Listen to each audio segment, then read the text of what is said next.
कि जो नर ताली नहीं पीटते उनको पीट, अब पीटिए भाई साहब ने, कि जो नर ताली नहीं पीटते उनको पीटे नारी, जो ज्यादा ताली पीटेगा हम होंगे आभारी, पीटो शर्मा और तिवारी हो जमाना बदला जाए। देखो कुर्सी, कुछ लोग पीछे उठ उठ के जा रहे हैं, 2-4 लोग।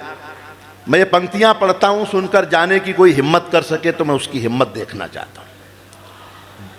कि मेरी कविता सुने बिना जो बीच में उठ कर जाए, कि मेरी कविता सुने बिना जो बीच में उठ कर जाए, राम करे वो अपने घर में घुसा पड़ोसी पाए।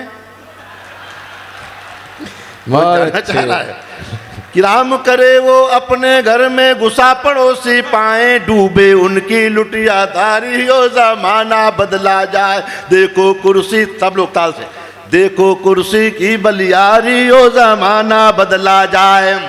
इस दुनिया में पैसे की माया है अलख निरंजन, साधु संत भी बेच रहे हैं च्यवनप्राश और मंजन, निर्मल बाबा की बलियारी यो जमाना बदला जाए। देखो कुर्सी की बलियारी यो जमाना बदला जाए। 48 के होकर राहुल गांधी फिरे अकेले, बोले भोले आदमी हैं। किसानों के यहाँ गए, किसानों ने कहा मेरी फसल बर्बाद हो गई, ओले पड़ गए, बारिश हो गई, हम बर्बाद हो गए राहुल जी। भोले आदमी हैं, बोले तुम लोग खुले में फसल बोते ही क्यों? कि 48 के होकर राहुल गांधी फिरे अकेले, और दिग्विजय अंकल निकले आसाराम के चेले, लगी बुढ़ापे में बीमारी यो जमाना बदला जाए। देखो कुर्सी की बलियारी यो जमाना बदला जाए। मियाँ केजरीवाल बेचारे फोकट में हैं ऐंठे, उनके 2-2 मंत्री देखो जेल के भीतर बैठे, इसको कहते ईमानदारी हो जमाना बदला जाए।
जिस मन से रात को 3-4 बजे तक आप कविताएं सुन रहे हैं, कितनी बड़ी ताकत है हमारी हिंदी के पास, हमारी भारतीय भाषाओं के पास। दुनिया की कोई भाषा ऐसी नहीं है जिसके कवियों को लोग रात रात भर बैठकर सुनते हो। ये गर्व केवल हिंदी के पास है, ये गौरव ये भोजपुरी के पास है। तब मैं बलिया के लोगों के लिए कहता हूं कि लंदन देखा, पेरिस देखा, देख लिया अमेरिका, लंदन देखा, पेरिस देखा, देख लिया अमेरिका, मगर आज बलिया के आगे सब कुछ लगा फीका, अपने लिए बजा दो तारी ओ जमाना बदला जाए। देखो कुर्सी की बलियारी ओ जमाना बदला जाए, कर दी खटिया खड़ी हमारी ओ बहुत अच्छे, बहुत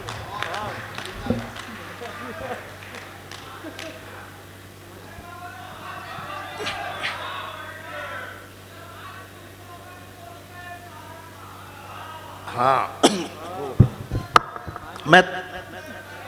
मैं जानता हूँ बहुत सारे लोग अलग अलग कविताएं सुनना चाह रहे हैं। एक राम पर मेरी कविता वायरल है, 2 पंक्तियां उसकी सुनाता हूँ। बहुत लोग कह के गए हैं, मैं सुनाऊँ। और एक यूपी वाले भैया के मैं दो बंद सुनाता हूँ। जब ये कहा गया महाराष्ट्र में कि यूपी के लोग, बिहार के लोग ये तो भैया के लोग हैं, भैया हैं ये लोग, छोटे लोग हैं, तो मैंने राज ठाकरे और उनके तमाम गुंडों को ये जवाब लिखा, वो आपको सुनाता हूँ कि यूपी क्या है, उत्तर प्रदेश क्या है। माननीय दयाशंकर जी की उपस्थिति है और वो हम सब कवियों को बहुत प्रेम करते हैं। एसएसपी साहब भी बैठे हैं, संत जी भी बैठे हैं। बलिया में मैं 2-3 बंद मैं उत्तर प्रदेश पे जो मैंने गीत लिखा है वो मैं उसको सुनाता हूँ। अंजनी जी आइए, बहुत एक बार तालियां अंजनी जी के लिए, इतने बढ़िया शानदार टीम बनाई है और पूरी मेहनत से इस पूरे के पूरे ददरी मेले को संयोजित किया है और संचालन भी किया है। सुनना कि हम श्री राम का पुण्य धाम। उत्तर प्रदेश क्या है, बस आपकी ताल रहे तो थोड़ी सी, मुझे ये आवाज़ बहुत खींच रहा है, थोड़ा सा सहारा मिलता। कि हम श्री राम का पुण्य धाम, संगम तट की शोभा ललाम। हम श्री राम का पुण्य धाम, संगम तट की शोभा ललाम। हम घाट बनारस वाले हैं, जहाँ मंदिर और शिवालय हैं। रज है मथुरा वृंदावन की, जहाँ खेले कृष्ण कन्हैया हैं। हम यूपी वाले भैया हैं, हम यूपी वाले भैया, हम यूपी वाले, गा भी सकते हैं, ले भैया हैं। ये आज़ादी की है दौलत, मंगल पांडे बेगम हजरत हैं युगों युगों से सेनानी, अलाउद्दीन झांसी रानी। इस समय जो लोग बैठे हैं वो कविता वाले लोग बैठे हैं। जहाँ शब्द आप तक पहुँच जाएं तो मुझे पता चले कि ये आज़ादी की है दौलत, मंगल पांडे बेगम हजरत, ये युगों युगों के सेनानी, अलाउद्दीन झांसी रानी। अशफाकुल्ला हैं, बिस्मिल हैं, आज़ाद शरीखों का दिल हैं। दुर्गा भाभी के जयकारे, झलकारी बाई के नारे। इतिहास यही बतलाता है हम सबसे बड़े लड़ैया हैं। हम यूपी वाले भैया हैं, हम यूपी वाले भैया, हम यूपी वाले। चौरा चौरी का लिए जोश, मेरठ वाले हम सरफरोश। हम बलिया वाले बागी हैं, हम कानपुरी बैरागी हैं।